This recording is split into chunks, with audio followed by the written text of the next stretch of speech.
Did the San Francisco 49ers save their season last night with the win over the Dallas Cowboys on Sunday Night Football? We're talking about that and a whole lot more. This is the San Francisco 49ers Report by Chat Sports. Chase Sr. here with you, and we're going to recap that Niners 30-24 dub. A lot of thoughts on it, but of course, it's a Victory Monday. And as Fred Warner would say, Dub City. Love this photo because of how great of a player Fred Warner is, but he's throwing up the Dub City to the faithful. And then in the background, you see 49ers win on the scoreboard. That was not the case last week against the Kansas City Chiefs. So part of this win for the Niners against the Cowboys was emotional. It was spiritual. And I do believe that when you get the good vibes going into the bye week, that can serve as a little bit of a springboard for a team that desperately needed it after that loss against Kansas City. And look, the Niners beat Dallas. A great rivalry game. You can't write the history of the NFL without documenting Niners-Cowboys. So many great games over the years. So if you're juiced up that the 49ers are back in the win column, I want you to hit that thumbs up icon and like the video. Let's begin, though, with some significant news on the Christian McCaffrey injury front. The reigning NFL Offensive Player of the Year is nearing a return following the bye week. San Francisco will have some time to rest mentally and physically. They need both. And then coming out of the bye in 2 Sundays, they will take on the Tampa Bay Buccaneers at Raymond James Stadium in Tampa. Adam Schefter today on the Pat McAfee Show saying, right now, McCaffrey is tracking to play against the Bucs. And then you have the local angle on this from Matt Mayoko, NBC Sports Bay Area, who said it's looking pretty good for McCaffrey to return. If you don't know, now you know. McCaffrey has missed the entire season, the entire preseason, and much of training camp because of bilateral Achilles tendonitis, which means he's had Achilles tendonitis in both of his legs. We know that he had to go overseas to Germany to get that treatment. And over the last few weeks, Kyle Shanahan, John Lynch, they've been pretty low-key on this McCaffrey injury, but they have said he's progressing well, and we expect him to come back after the bye week. And according to Kyle Shanahan, McCaffrey isn't going to have an off week. It's not like he's like his other teammates who are going to relax with the bye. Coming off that win against Dallas, McCaffrey is going to hit it hard this week as the Niners are away from the facility for the most part. Of course, some players will still be there. And then next week, he'll start to ramp up his rehab, and he'll begin his preparations, hopefully, if all things go well, to return against Tampa Bay in Week 10. And when you think about McCaffrey's impact on this Niners team, Christian McCaffrey is nearing a return. Here's how he can help this San Francisco offense. Since he was acquired from the Carolina Panthers, he's been one of the most valuable skill players in the National Football League. I really think that he can help out this 28th ranked Red Zone Niners offense. When they get inside the red area, they haven't been able to run it or throw it all that successfully. They're really good at moving the ball, but then the offense stalls. But when you add a weapon who's very versatile and diverse like McCaffrey to this offensive attack, I think it's going to help turn these drives into touchdown scoring drives. Defenses really have to account for him anytime he's on the field, and it really changes how they approach this Niners offense, whether they stack the box or it also changes what type of defense they are in because of his ability to hurt you running the football and catching the football out of the backfield and as a slot receiver. He's also going to open up opportunities for others because so much attention has to be devoted to him, and he's a home run threat. He can take it to the crib anytime he gets his hands on the football. We've seen that since the trade.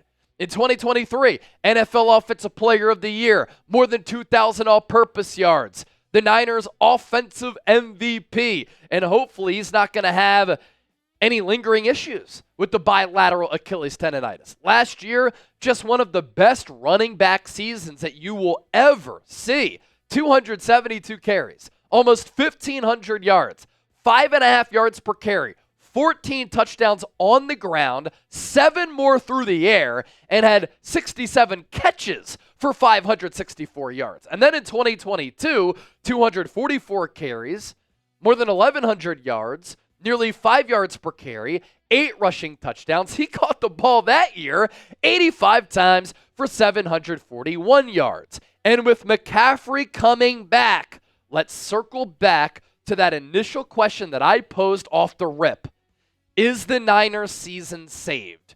They have some good vibes going into the bye week. Over the next few weeks, they're expected to get some reinforcements and people coming back. Some takeaways that I have from this victory first. It was great to see Brock Purdy rebound from a bad half. He was terrible in the first half. I called him out during our watch party, in which we had more than 150,000 people join us. Thank you so much for supporting the show and being a real one. But Purdy was indecisive. His accuracy was all over the place. He was missing reads, missing throws, and this Niners offense committing penalties left a lot of money on the table. But then it was great to see Purdy rebound, and it was great to see this Niners offense do what they did a lot last year. Put the game away, even though it got a little bit close last night. But when they go on these explosive stretches where they score 21 points in the third quarter, that's what decided this game. And they did that so often last year. Now, I do think that this defense still has issues. They're not deep enough along the defensive line. They're not good enough from start to finish, minute 1 to 60, at generating consistent pressure on the quarterback. Outside of Fred Warner, they're struggling at linebacker. They have questions at corner. Deommodore Lenoir is playing like an all-pro. But Charvarius Ward has really declined. And then that third corner spot, it's an issue. Jair Brown hasn't really elevated. They're also banged up on that side of the ball. But I do think that San Francisco has some coaching and depth issues defensively. I'll expand on that coming up. As for more positives, the youth movement was really good to see. And we'll talk about those rookies here because it looks like the Niners really knocked it out of the park with this 2024 rookie draft class. And kind of what I've been floating out there, could this adversity be good for San Francisco? Because we have seen this story before, right? Niners in 2021 and in 2022, they start slow, and it's a frustrating start to the year. But then they catch fire when they need to. And it's never good to peak too early. It's always good to peak at the middle to late part of the year so that you're playing your best football when the playoffs are approaching. And we've seen the Niners start slow, then they catch fire, they start humming. As they near the playoffs, could the same situation be happening here? They're 4-4, the division is wide open, the NFC is wide open, and they're going to get some marquee players back, including Christian McCaffrey, who can change the complexion of this Niners offense. In order for the San Francisco 49ers to reach their peak, 5 things have to happen. Brock Purdy has to ball. When Brock Purdy plays his best football, the Niners can beat any team in the National Football League.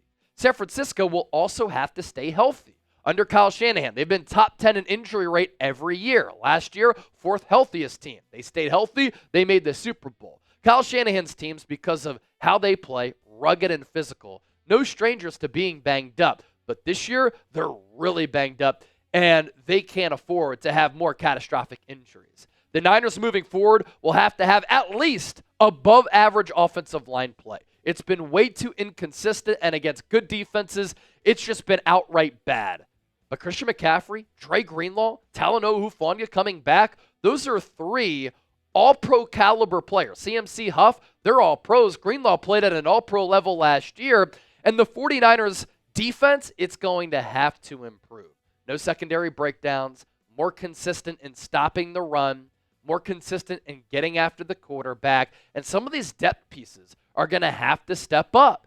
And that brings me to some of my defensive issues that I have with this football team. Some of it is personnel. The Niners are just not as talented.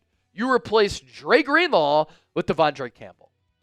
And you've taken a step back at a couple of other positions, and other players haven't developed like you thought maybe they could. Like a Jair Brown, even though he had that interception of Dak Prescott, and the ability is there.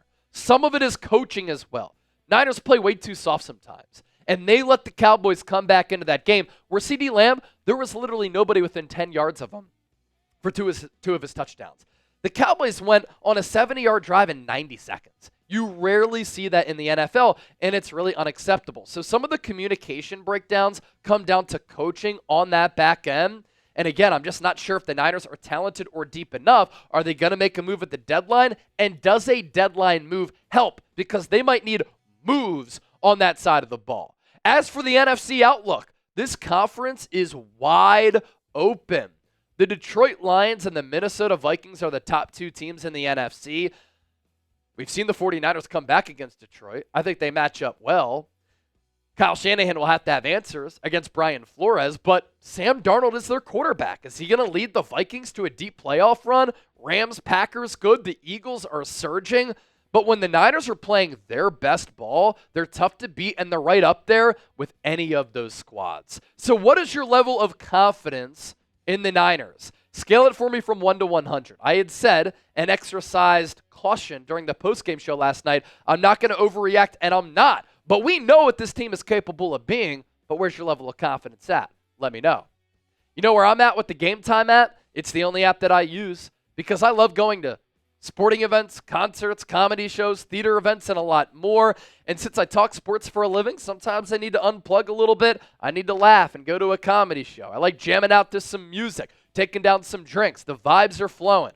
Well, the Game Time app has tickets for the best seats at the lowest price guaranteed for all of these events. And prices drop as the event gets closer. What I also love is how you can see the view from your seat before you buy. So once you get to the venue, you know exactly what to expect when you arrive. If you want to go to Niners Bucks in Tampa coming out of the bye week, very cool stadium down there. Plenty of tickets available. All different types of levels and angles. And again, you can get that vantage point, but also if you're very specific about which yard line you want to sit at, you can use that to your disposal as well. So be sure to download the Game Time app, create an account, use the code CHATSPORTS, CHATSPORTS. Terms apply. First purchase only. When you use that code, you get $20 off. What time is it? Game time. Moving forward on today's show. How about the rookie impact that the Niners continue to get from this draft class? This 49ers 2024 draft class looks to be legit, and they're making a serious impact for a team that's coming off a Super Bowl and still has Super Bowl aspirations. Last night, we saw some flashes from Ricky Pearsall as a receiver, and how about the end around? Good play design, good play call at the time, where Pearsall was able to let his blocker set up, and he was able to run for 39 yards. You saw the ability there. Renardo Green was the highest graded Niner, according to Pro Football Focus, during last night's game against the Dallas Cowboys. Dominic Pooney has played every single snap this year at right guard, and he's played very well. Malik Mustafa is a bowling ball who will put a dent into a concrete wall. He's good against the run, pretty good against the pass, very versatile and physical option who flies around at that safety position. And we've seen some glimpses from Jacob Cowing as well. Highest graded Niners last night. Renardo Green, 91.3, highest among anybody on the team. And then you look at some of these other young players, Jair Brown, 86.4. He's a year two guy. And then you see some veterans. George Kittle, truly elite. We'll talk about him in a second. Deebo Samuel, pretty good game before he suffered his 20th injury this year, 78.2. And Yiadom Lenore. He continues to be the Niners' number one corner. Specifically, let's spend some moments talking about George Kittle. George Kittle is having an all-pro caliber season. George Kittle is the best tight end in the National Football League. He runs routes like a wide receiver. He blocks like a tight end. He's huge for the Niners culture, always exuding positivity. And when he's picking up yards after the catch, he adds this swagger and this confidence to this Niners team.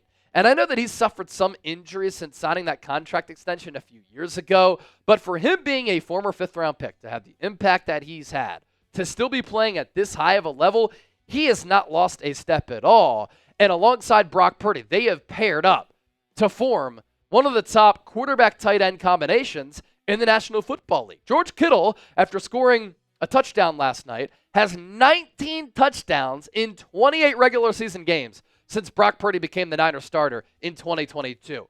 What a connection. And for the second consecutive year, it looks as though Kittle is going to be an all-pro tight end in the National Football League.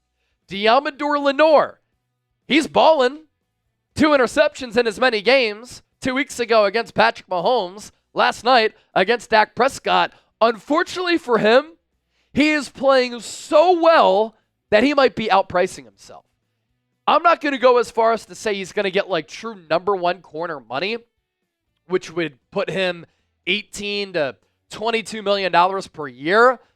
But he has the case to be made, and a team might pay him $15 million per year to play that cornerback spot because he's that good and he's versatile. He could play inside, outside. The way that he played that interception on Dak Prescott where he kind of read the route and knew what the Cowboys were doing there and what CeeDee Lamb wanted to do and then had the body control to go up, get it, come down, get that elbow in bounds. He's continuing to make great plays. And he's now in year 4. He has given up 4 touchdowns in coverage in his entire career. And teams will be willing to pay a player who puts up that production. But his nickname is the Hyena. He plays like that. Nasty, tenacious, no fear. And so he might be outpricing himself and or the Niners might have to let another player go so that they can keep him. Keep in mind, pretty much everybody in that secondary is in a contract year. You let Charvarius Ward walk, I'd be okay with that. He's playing bad this year. And devote that money to Deommodore Lenoir, then what you might have to do, draft a corner in the first or second round, and then you have Lenoir, Renardo Green, that young corner, going into 2025. That's a way to kind of manage the cap a little bit. Something to keep an eye on. If you enjoyed today's show, give me a real one down below. We appreciate you for watching, and don't forget to hit that subscribe button.